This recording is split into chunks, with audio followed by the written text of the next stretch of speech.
이러함으로 빌라도가 예수를 놓으려고 힘썼으나 유대인들이 소리질러 이르되 이 사람을 놓으면 가이사의 충신이 아니니이다. 무릇 자기를 왕이라 하는 자는 가이사를 반역하는 것이니이다. 빌라도가 이 말을 듣고 예수를 끌고 나가서 돌을 깐 뜰 히브리 말로 가바다에 있는 재판석에 앉아 있더라. 이날은 유월절의 준비일이요 때는 제6시라. 빌라도가 유대인들에게 이르되 보라 너희 왕이로다.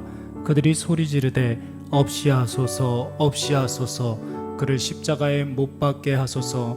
빌라도가 이르되 내가 너희 왕을 십자가에 못 박으랴. 대제사장들이 대답하되 가이사 외에는 우리에게 왕이 없나이다 하니 이에 예수를 십자가에 못 박도록 그들에게 넘겨주니라. 오늘은 예수님께 사형 선고를 내린 빌라도에 대해서 한번 생각해 보도록 하겠습니다. 세상 사람들이 흔히 하는 말 중에 문제를 삼으면 문제가 된다라는 말이 있습니다. 전혀 문제가 될 것도 아니고 합당한 일인데 누군가가 계속해서 트집을 잡고 적극적으로 문제를 삼으면 아무것도 아닌 일이 문제가 되어 그 문제에 대한 조치를 취하게 된다라는 말입니다. 그래서 사람들은 일에 옳으냐 그르냐 보다는 좋은 게 좋은 것이다 이것을 고려하게 되고 옳은 것보다는 문제가 안 되는 쪽으로 선택하며 바른 일이 아님에도 모든 사람들이 만족하는 쪽으로 결정하게 됩니다.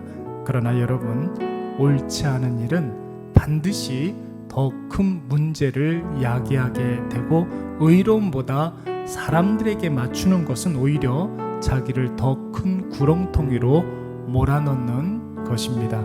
바로 그 전형이 오늘 본문에 나오는 빌라도 총독입니다. 우리가 최근에 살펴보고 있는 예수님의 고난과 십자가 사건에 등장하는 빌라도는 애초부터 의로움, 진리 이런 것과는 상관이 없는 사람이었습니다. 빌라도가 유대의 총독 자리를 꿰찬 것도 로마 총독에게 아부하고 아첨해서 얻은 자리였고 유대 총독으로 부임한 이래 계속해서 불의한 방법으로 사리사욕을 채우는 데만 관심이 있었던 인물이었습니다. 그랬기 때문에 유대교의 지도자들은 빌라도를 통해서 예수를 십자가에 못 박아 죽일 수 있다는 확신을 갖게 된 것이고 그 결과 그 소기의 목적을 달성할 수 있었던 것입니다. 그렇다면 빌라도의 입장에서 한번 생각해 보십시오. 유대인들이 예수를 새벽에 데리고 왔을 때 빌라도는 먼저 예수를 관정으로 데리고 들어와 도대체 예수가 어떤 사람인지에 대해서 알아보려고 했습니다. 1차 신문을 통해서 빌라도가 얻은 결론이 무엇이었습니까? 유대교법으로는 잘 모르겠고 적어도 로마법으로는 이 사람의 죄를 찾아볼 수 없으니 유월절 특별 사면 명단에 이 사람을 포함시키겠다라는 것입니다. 그러나 고함치는 유대인들의 성화로 유월절 특사는 강도 바라바의 몫이 되었고 다시금 예수를 관정으로 데리고 들어와 모진 고문과 말할 수 없는 수치를 주고 피투성이가 된 예수를 다시 유대인들에게 데리고 나와서 다시 풀어주겠다고 했습니다. 그때 유대인들이 뭐라고 그랬습니까?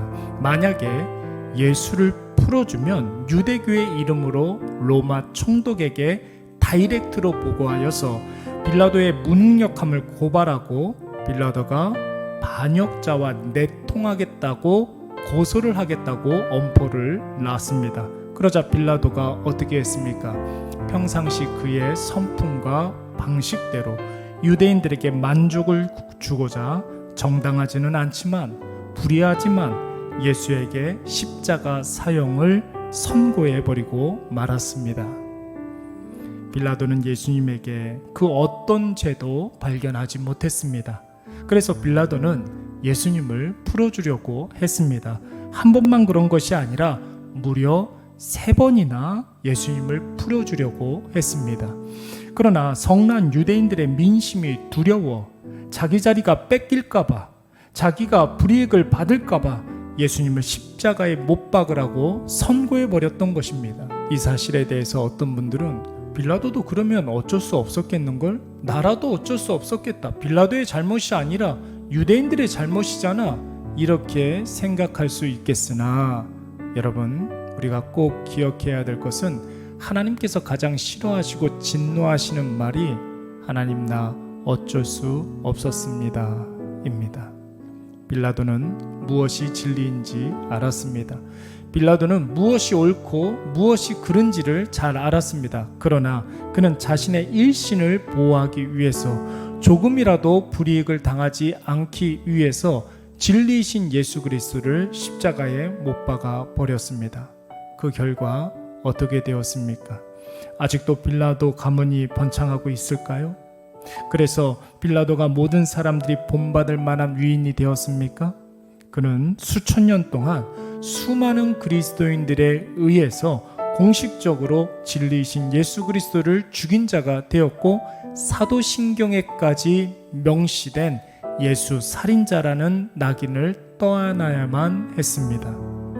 역사가 요세푸스는 예수 십자가 사건 이후에 빌라도에 대해서 기술하기를 결국 로마 황제에게 파면당한 뒤 낙향하여 우울증에 시달리다가 결국 자살하여 비참하게 생을 마감했다고 합니다. 그가 만약에 예수를 풀어주고 예수님의 무죄를 선포했다면 그는 물론 많은 어려움들을 당했을 것입니다. 유대인들의 데모에 시달리고 총독의 자리에서 쫓겨나고 수많은 대적자들이 생겨났을 것입니다. 그러나 역사적으로 보면 예수님의 의로우심을 공식적으로 확인한 의로운 자라 평가를 받고 역사로부터 지금까지 그 공을 높이 평가받았을 것입니다. 사랑하는 여러분, 지금 당장의 상황을 모면하기 위해서 의로움을 포기하지 마십시오. 약간의 불이익을 두려워해서 진리를 포기하지 마십시오. 혹시라도 여러분들이 자기 자리, 자기 밥그릇, 자기 권리를 지키기 위해서 거짓말을 하고 진리의 눈을 감아버리고 옳은 것과 정당한 것에 등을 돌린다면 그 일에 대한 분명한 대가를 지금 받는 약간의 손해보다 더 확실하게 받게 될 것입니다. 하나님 나는 어쩔 수 없었어요 하는 사람에게 그럼 나도 어쩔 수 없구나 라고 대답하십니다.